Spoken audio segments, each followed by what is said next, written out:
베드로후서 1장 5절에서 11절까지 저와 여러분이 한 절씩 번갈아 가면서 읽겠습니다. 제가 먼저 5절을 읽습니다. 그러므로 너희가 더욱 힘써 너희 믿음의 덕의 지식을, 절제, 인내, 경건의 형제 우애에 사랑을 더하라. 이런 것이 너희에게 있어 흡족한즉 너희로 우리 주 예수 그리스도를 알기에 게으르지 않고 열매 없는 자가 되지 않게 하려니와 이런 것이 없는 자는 맹인이라 멀리 보지 못하고 그의 옛 죄가 깨끗하게 된 것을 잊었느니라. 그러므로 형제들아 더욱 힘써 너희 부르심과 택하심을 굳게 하라. 너희가 이것을 행한즉 언제든지 실족하지 아니하리라. 함께 있습니다. 이같이 하면 우리 주 곧 구주 예수 그리스도의 영원한 나에 들어감을 넉넉히 너희에게 주시리라. 아멘. 우리 함께 인사하도록 하겠습니다. 사랑합니다. 축복합니다. 사랑하고 축복합니다. 사랑하고 축복합니다. 내일 수능이 있다는 거 여러분 기억해 주시고 우리 형준 형제 또 민송자매 위해서 여러분 많이 기도해 주시면 감사하겠습니다.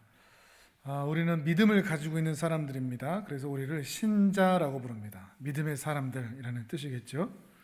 다만 이제 우리가 이 믿음을 가지고 있는데 이 믿음이 바른 믿음이고 하나님의 부르심에 합당한 그런 믿음이요 삶을 살아가고 있는지 늘 점검하는 것은 반드시 필요합니다.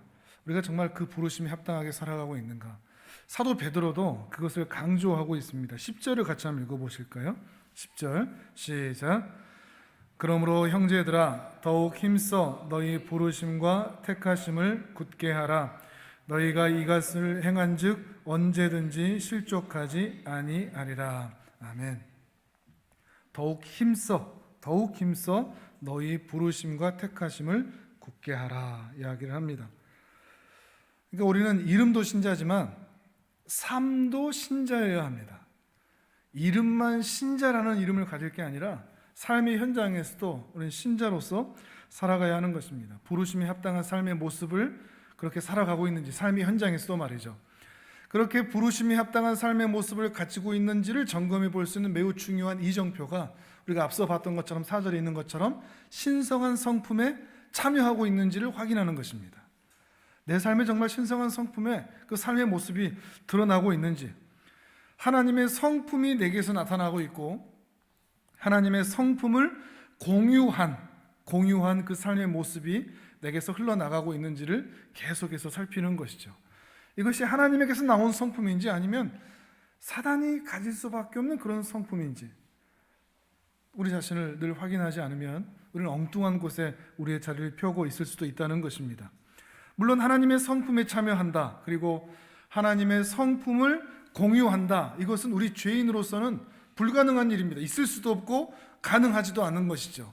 그런데 그 가능하지 않은 것이 우리가 은혜를 받았다는 것으로 가능하게 된 것입니다. 비참함에서 떠나 정결함의 자리로 들어온 그 은혜, 하나님의 은혜라는 것은 그저 내가 구원받았고 천국에 간다 이것으로 끝나지 않고 구원받았을 뿐만 아니라 하나님의 성품을 공유하게 되었다. 이게 신자인 것이죠. 신자는 그저 천국 간다로 끝나지 않은 겁니다. 하나님의 성품을 공유한다. 또 다른 표현으로 하면 하나님의 형상을 닮아간다. 또 하나님의 형상을 회복한다. 예수 그리스도를 닮아간다. 이 모두가 다 같은 이야기일 것입니다. 우리의 삶이 그 자리까지 가야 한다는 것입니다. 그리고 우리가 함께 살펴보고 있는 이 5절에 7절까지의 이 몇 가지 덕목들이 그렇게 우리가 신성한 성품에 참여하고 있는지를 점검해 볼 수 있는 점검표 또는 이정표라고 할 수가 있을 것 같습니다. 이것들을 자세히 살피면서 여기서도 5절에서도 그러거든요. 더욱 힘써. 이 표현이 반복되고 있다는 것을 우리 유심히 볼 필요가 있겠죠. 더욱 힘써.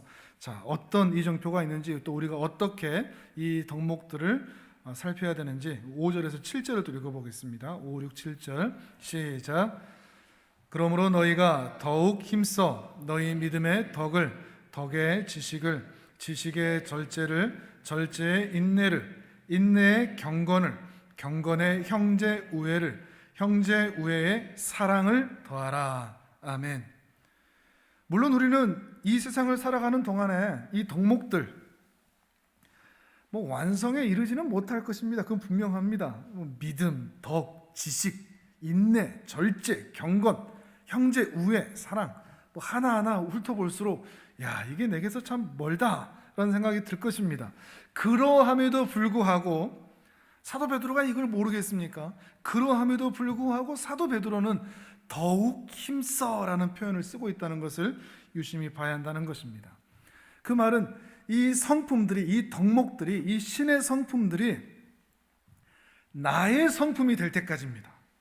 내 성품이 될 때까지, 내 성품이 될 때까지 더욱 힘써 간절하고 열망을 가지고 부지런하게 노력해서 내 성품으로 삼아내라는 것이죠. 물론 이것들은 우리가 지금까지 살펴왔던 것처럼 하나님의 은혜로만 주어지는 것입니다. 이건 분명한 사실입니다.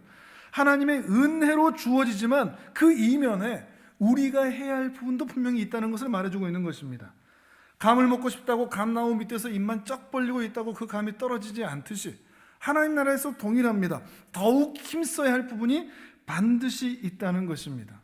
물론 하나님의 은혜라는 부분과 인간의 열심, 노력, 더욱 힘쓰는 것, 이것이 상충되는 것으로 보일 수 있습니다. 하나님께서 은혜로 다 주신다면서 왜 우리 인간이 노력해야 되느냐? 근데 이거는 반대되는 개념이 아니라 이러한 열심마저도 하나님의 은혜로 주시는 것입니다.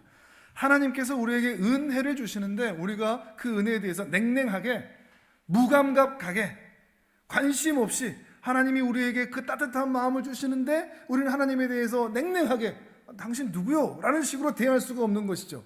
우리가 하나님께 은혜를 입었다는 것은 하나님과 우리는 관계적으로 또 인격적으로 연결이 되어 있기 때문에 우리 역시도 그 은혜를 입은 즉시 하나님께 대하여 반응할 수밖에 없습니다.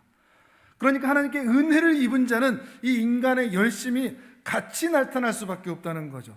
다만 하나님의 은혜와 독립된 인간의 열심이 아니라 하나님께서 은혜를 주셨기 때문에 타오르는 열정들이 있는 거죠. 예배하고 싶고 말씀을 읽고 싶고 또 섬기고 싶고 기도하고 싶은 그런 마음들이 우리 안에 일어나게 되어 있다는 것입니다. 그러니 하나님의 신성한 성품에 참여하고 그 성품을 공유하는 은혜를 입은 자들은 그 누구보다도 하나님을 닮아가기를 기뻐하고 즐거워하고 사모하여 열심을 내고 온 힘을 쏟는다 얘기합니다. 어떻게 하느냐? 믿음의 덕을 더하라고 합니다. 우리가 주신, 하나님께 주신 그 믿음에 덕을 더한다. 여기서 덕을 더한다는 것은 탁월함을 말합니다. 탁월함. 다만 인간적인 어떤 탁월함이 아니라 하나님의 탁월함, 하나님의 탁월한 덕, 이것을 말합니다. 하나님의 위엄과 영광과 찬송이 되는 것, 하나님께서 찬송받기 합당하신 그 하나님의 탁월한 성품. 사실 이러니까 우리에겐 더 멀죠. 우리가 어떻게 그 성품을 닮아가는가. 그런데 여기서 덕은 바로 그것을 가리키는 거죠. 그저 인간적으로 괜찮은 사람, 이게 우리의 목표가 아닙니다. 인간적으로 참 좋은 사람이 아니라 우리의 목표는 하나님의 그 영광스러운 탁월한 성품, 죄인마저도 품으시고 사랑하시고 그를 위하여 죽으시기까지 하시는 그 탁월한 찬송받기에 합당하신 그 덕을 우리가 사모하게 된다는 것입니다.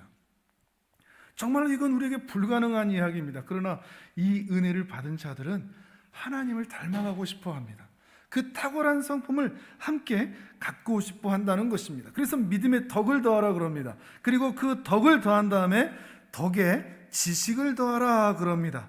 여기서 이 지식은 일반적인 지식, 그것이 성경 지식이든 세상 지식이든 상식이든 그런 지식이 아니라 베드로 후서에서는 이 표현이 굉장히 많이 반복되어 있는데 하나님과 그리스도를 아는 것, 알미라, 아는 것에 대한 이야기가 굉장히 많이 나옵니다. 그게 바로 지식인데 바로 하나님과 그리스도에 대한 지식입니다. 하나님을 아는 것이죠. 다만 하나님을 안다는 것이 책 속에서 이야기하는 또는 지식으로 말하는 하나님, 하나님이 이런 분이시구나, 성경을 보니까 하나님은 이러한 분이시네 라는 것이 아니라 경험하여 아는 하나님을 말합니다. 경험하여 아는 지식. 인생을 살아보니 하나님은 정말 이런 분이시구나. 탄성과 감탄과 함께 나오는 하나님에 대한 지식인 거죠. 그러니 이 지식은 시간이 많이 필요합니다. 단시간에 책 몇 자락 읽어서, 소극적으로는 성경 몇 독해서 알 수 있는 그런 게 아닌 거죠. 인생의 긴 시간을 통해서 하나님이 어떤 분이신가를 인격적으로 경험하고 알아가는 것, 그것을 통해서 알게 되는 그 지식을 더하라는 거죠. 인생에서 하나님을 더 깊이 알아가라. 그런데 뒤에 이 지식에 절제를 더하라고 합니다. 절제를. 왜 지식의 절제죠? 하나님과 관련된 지식을 아니 좋은 거 아닙니까? 하나님에 대한 덕을 더 많이 쌓아가니 좋은 거 아닙니까? 그런데 그 지식에, 그 덕에 절제하라 그럽니다. 왜 절제가 있을까요? 실제로 이 절제는 굉장히 중요한 덕목입니다. 왜냐하면 그 덕과 지식이 아무리 하나님에 관한 것이라고 할지라도 우리가 죄인이기 때문입니다. 우리 죄인들이 하나님에 대한 덕을 아무리 많이 알고 지식을 많이 안다고 할지라도 우리는 얼마든지 그 지식들을 오용할 수 있는 죄인의 성품을 가지고 있기 때문이죠. 늘 과하다가 사고가 나지 않습니까? 과식, 과속, 과음. 과하지 않도록. 과하지 않는다는 것은 넘어가지 않는 거거든요. 그게 절제라는 말이죠. 덕이 과하고 지식이 과하고 자랑이 과하고 열심과 열정이 과하다가는 우리는 교만해지기 쉬운 존재이기 때문입니다. 모든 비밀을 알고 모든 지식을 알지라도 사랑이 없으면 아무것도 아니다. 사도 바울도 그런 이야기를 하지 않습니까? 절제를 얘기하는 겁니다. 그리고 그 절제에 인내를 더하고 그 인내에 경건을 더하라, 이렇게 표현을 합니다. 이 인내가 필요하다는 거죠. 말씀드렸지만 인내라는 것은 반드시 시간을 같이 포함합니다. 긴 시간을 지켜봐야 할, 인내해야 할 것들. 이런 믿음의 덕목들은 우리의 성품이 되는데 짧게 만들어지지 않습니다. 짧은 시간 안에 예수님 믿고 바짝 365일, 1년 365일 성경 읽고 기도하고 묵상하고 봉사하는 것을 1년 365일 했다고 해서 그 시간 안에 결코 만들어지지는 않습니다. 긴 시간이 필요합니다. 인내하고 참으면서 계속해서 그 하나님의 어떠하심을 확인할 때 만들어지지 짧은 시간 안에 결코 만들어지지 않는다는 것입니다. 그리고 그렇게 긴 시간 인내하고 고된 과정을 거쳐가면서 참 경건이라는 것이 나오는 거죠. 인내의 다음 단계, 그것은 경건이라는 것입니다. 하나님 앞에 합당한 모습으로 빚어져 가는 것이죠. 그 인내가 연단되어 훈련되어 반복되는 모습으로 나타나는 경건인 것이죠. 그리고 그 경건에 이제 마지막으로 형제 우애와 사랑을 더하라, 이렇게 권면을 하고 있습니다. 여기서 이 형제 우애와 사랑이라는 것은 사랑이라는 감정만이 아니라 관계를 더 유심히 봐야 될 것 같습니다. 왜냐하면 이런 믿음의 덕목들은 혼자서는 절대 안 만들어진다는 겁니다. 나 혼자 아무리 잘나봐야 사람들과의 관계가 엉망이면 깨지는 거죠. 믿음의 공동체 안에서 형제들과 어떤 우애를 지키는가, 그리고 사랑을 하는가, 심지어 원수마저도 사랑하는가라고 하는 이런 사랑의 감정은 나 혼자 깨끗하고 정결하고 잘한다고 해서 끝나지 않고 다른 사람들과의 관계에서 어떤 섬김과 소통과 교제가 있느냐 하는 것을 말하는 겁니다. 특별히 기독교에서의 사랑은 반드시 희생을 포함합니다. 희생적인 사랑입니다. 여기서도 마찬가지입니다. 이게 형제 우애와 사랑은 희생하며 사랑할 수 있는가, 그 희생이 전제되어 있는가 하는 것을 앞서서 말하고 있는 것이죠. 우리는 이러한 덕목들을 하나님의 은혜에 의하여서 반드시 누리게 될 겁니다. 하나님께서 우리에게 정말로 은혜를 주시고 우리가 참 신자라면 이러한 덕목들이 시간이 지나가면서 반드시 우리의 삶에서 나타나게 될 것입니다. 그래서 누리게 될 겁니다. 전적인 하나님의 은혜입니다. 그러나 또 한편 오늘 말씀드리고자 하는 것은 힘써 더욱 힘써 이것들이 나의 성품이 되기 위하여 연단하고 노력하고 부지런히 이 성품이 나의 성품으로 삼기 위하여서 수고를 해야 한다는 것을 말하고 있는 것이죠. 8절과 9절도 읽어볼까요? 8절 9절 시작. 이런 것이 너희에게 있어 흡족한즉 너희로 우리 주 예수 그리스도를 알기에 게으르지 않고 열매 없는 자가 되지 않게 하려니와 이런 것이 없는 자는 맹인이라 멀리 보지 못하고 그의 옛 죄가 깨끗하게 된 것을 잊었느니라. 아멘. 우리에게 부탁을 하고 있습니다. 너희 열매 없는 자가 되지 마라. 열매 없는 자가 되지 마라. 맹인처럼 되지 마라. 그러기 위해서 예수 그리스도를 아는 깊이 아는 것에 게으르지 말라라고 부탁을 하고 있는 것이죠. 더욱 힘써라는 것입니다. 더욱 힘써. 경제적으로도 부익부 빈익빈 현상은 사회의 큰 문제죠. 근데 이게 영적으로도 그런 것 같습니다. 영적으로도 부익부 빈익빈, 부자들은 더 부자되고 가난한 사람들은 더 가난해지는 일이 교회 안에도 똑같이 일어나는 것 같습니다. 풍성한 은혜를 사모하여 말씀과 기도와 섬김 자리에 있는 사람들은 더 큰 은혜를 경험합니다. 그런데 어떤 사람들은 같은 교회, 같은 말씀, 같은 예배 자리, 같은 성도의 자리에 있음에도 불구하고 시간이 지날수록 메말라갑니다. 그런데 그 이유들을 항상 교회나 목회자나 이렇게 탓하죠. 그렇게 보이지는 않습니다. 얼마나 힘써 사모하고 열정을 내어 그 은혜 자리를 가느냐, 하나님의 은혜를 사모하느냐. 여러분 어느 자리로 가시겠습니까? 더 가난해지시겠습니까? 더 열매 없는 자가 되겠습니까? 더 맹인이 되겠습니까? 아니면 더욱 힘써 이 신성한 성품이 내 삶의 내 인격으로 나타나는 존재로 나아가시겠습니까? 더욱 힘써. 이것이 우리에게 오늘 주시는 매우 중요한 말씀의 단어라는 것입니다. 마태복음 6장 33절 우리가 다 아는 것처럼 너희는 먼저 그의 나라와 그의 의를 구하라. 우선순위거든요. 먼저 무엇을 할 것인가? 어떤 환경, 어떤 상황, 어떤 조건 속에 우리가 살더라도 내가 어떤 자세로 이 세상을 살아갈 것인가? 그 우선순위, 가장 먼저 해야 될 것을 놓치지 말라는 겁니다. 내가 어떤 자세로 살아야 될 것인지. 물론 우리의 삶의 현장은 우리가 가정주부든 학생이든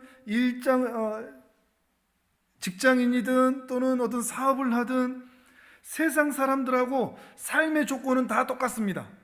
삶의 모습, 삶의 조건은 우리 모두 다 똑같은데 우리가 세상과 달라야 할 것은 삶의 자세입니다.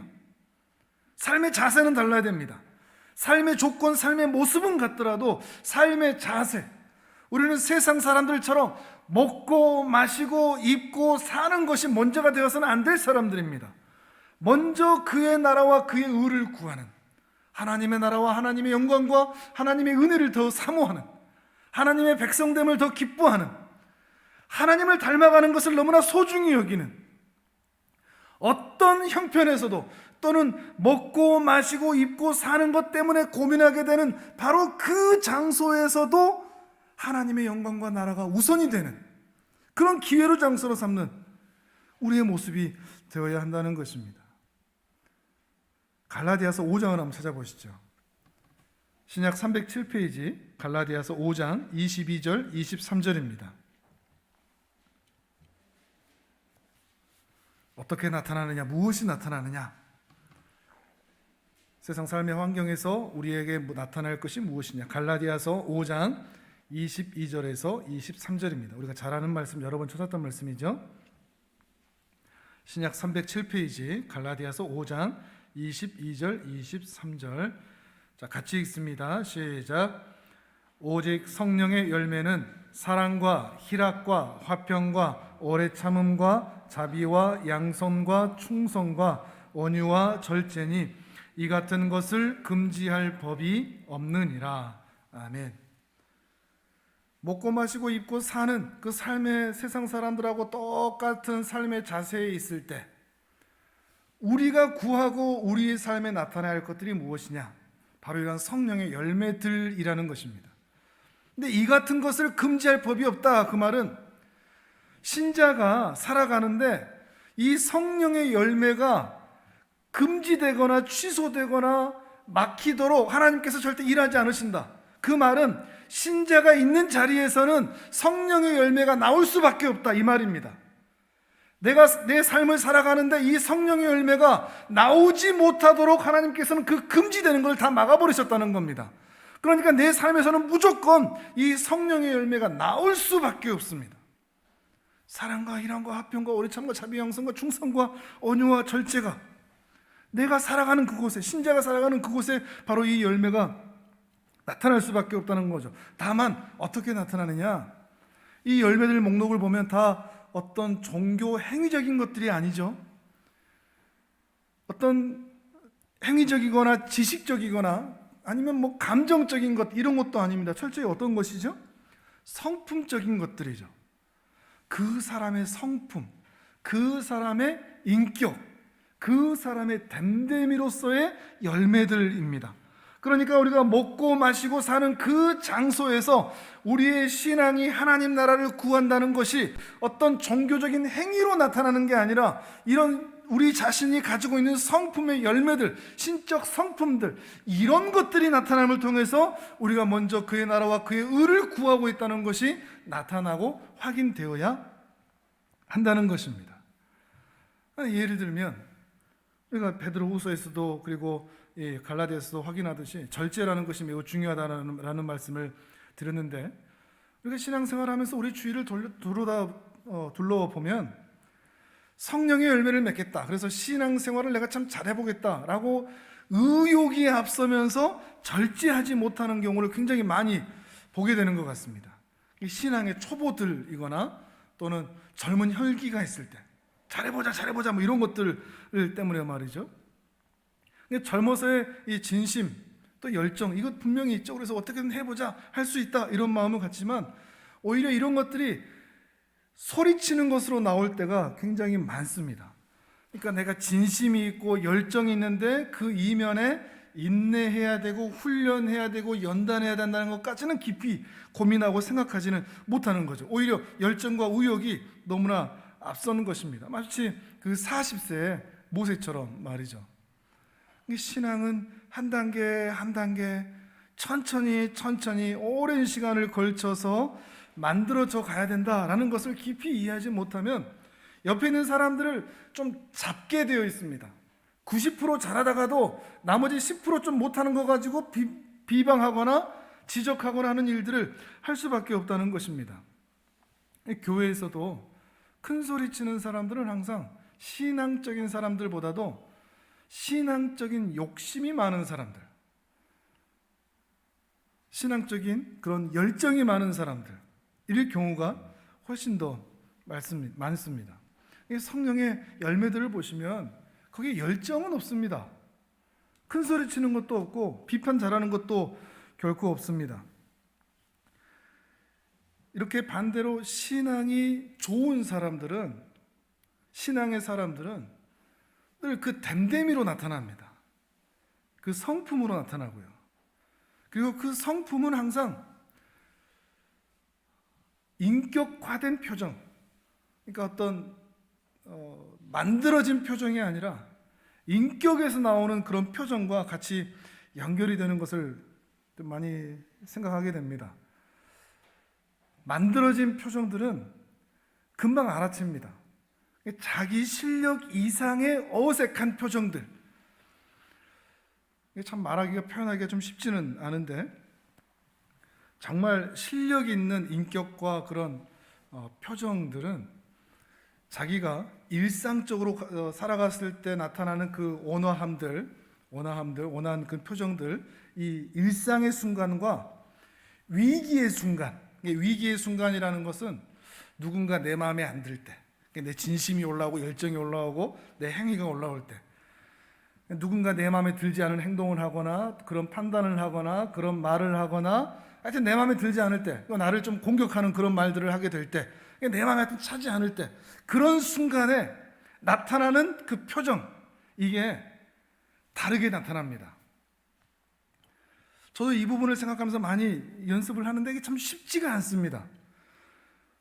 우리 한국 사람들은 특히 더 표정이 좀 무표정이거나 무섭지 않습니까? 우리가 정말 많이 고쳐야 될 부분들인데, 똑같이 무표정인 그것은 더 나은 인격의 자리로 가지는 못하는 것이고, 평상시에도 내 안에 성령의 열매들이 가득함으로 자연스럽게 나오는 그 표정이 있음과 동시에 위기의 순간에, 누군가 공격할 때, 누군가 내 마음에 들지 않을 때, 정말 그럴 때 있거든요. 누가 나한테 딱 한 소리 하는데, 예를 들어서 목사님 이번 주일 못 나와요 라는 말 들으면 순간 제 표정이 굳는단 말이죠.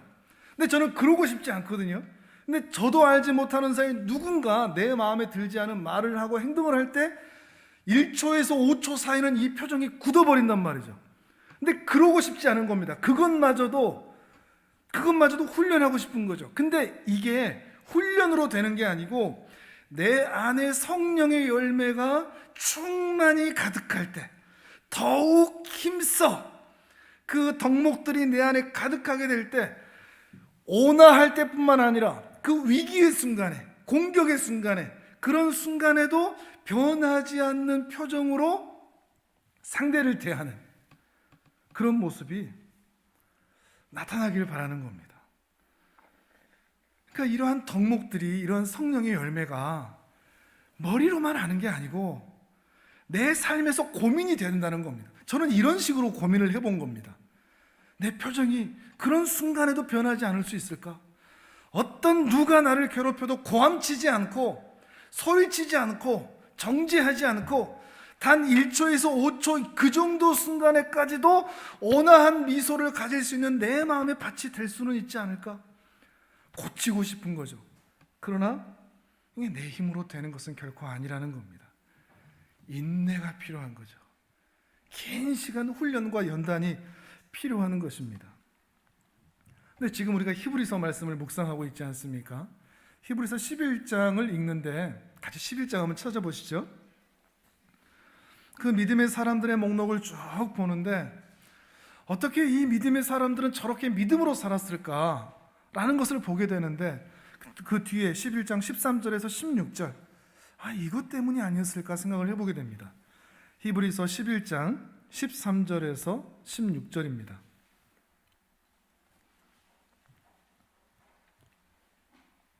신약 364페이지 히브리서 11장 13절에서 16절, 우리 함께 읽습니다. 시작. 이 사람들은 다 믿음을 따라 죽었으며 약속을 받지 못하였으되 그것들을 멀리서 보고 환영하며 또 땅에서는 외국인과 나그네임을 증언하였으니 그들이 이같이 말하는 것은 자기들이 본향 찾는 자임을 나타냄이라. 그들이 나온 바 본향을 생각하였더라면 돌아갈 기회가 있었으려니와 그들이 이제는 더 나은 본향을 사모하니 곧 하늘에 있는 곳이라. 이러므로 하나님이 그들의 하나님이라 일컬음 받으심을 부끄러워하지 아니하시고 그들을 위하여 한 성을 예비하셨느니라. 아멘. 앞에 믿음의 사람들이 쭉 나열되지 않습니까? 이 사람들이 어떻게 믿음의 삶을 살 수 있었을까? 그 뒤에 나오는 이야기처럼 언젠가 돌아갈 그 본향에 대한 소망, 더 자세히는 하나님에 대한 소망이겠죠. 내 사랑하는 하나님, 그 하나님의 계시는 본향, 그 예비하신 거룩한 성, 그리고 단지 그 장소만이 아니라 그곳에 갈 때까지 그 하나님을 닮고 싶어 하는 신자의 열망, 그 소망, 그것이 있지 않을까 하는 것입니다. 그냥 천국만 가면 된다가 아니라 그 하나님처럼, 그 예수님처럼 나도 끝까지 이 믿음의 길을 가겠다라는 것이죠. 신성한 성품에 너무 참여하고 싶은 겁니다. 내 안에 어떻게 해서든지 저 세상 사람들처럼 똑같이 경쟁하고 똑같이 싸우고 똑같이 돈에 의하여 노예되는 삶을 살고 싶지는 않고, 하나님의 은혜로, 하나님을 닮은 자로 내 옆에 있는 사람 그 몇 사람에게라도 그런 인정받으며 그 하나님처럼 살고 싶은 그 열망이 이들의 삶을 바꾼 겁니다. 믿음으로 살도록, 인내하도록 말이죠. 우리에게도 이런 은혜가 있으면 좋겠습니다. 눈을 들어서 저 거룩한 성을 바라볼 수 있는가?